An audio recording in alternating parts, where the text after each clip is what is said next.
কিয়ামতের ময়দানে আল্লাহর কাছে বান্দা কোন আমল করলে হিসেব ছাড়া জান্নাতে যাবে। ভাই, আল্লাহর কাছে হিসেব দিয়ে জান্নাতে যাওয়া কি সহজ কাম না কঠিন কাজ? আরে আল্লাহর কাছে তো অনেক দূরের কথা।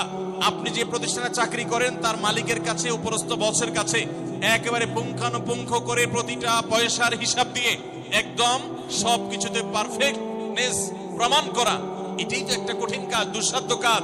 সেখানে সারা জীবনের হিসাব আল্লাহর কাছে দিয়ে পাই পাই করে তারপর আপনি জান্নাতে যাবেন, বিষয়টা এত সহজ না। তাহলে হিসেব ছাড়া আল্লাহ তাআলা এমনিতে বলবেন হিসাব টিসাব নাই, তোমাকে এমনি জান্নাতে দিলাম, এটা চান আপনারা? দেখুন কোরআনে কারীমে আল্লাহ তাআলা বলছেন, ইন্নামা ইউওয়াফাস সাবিরুনা আজরাহুম বিগাইরি হিসাব।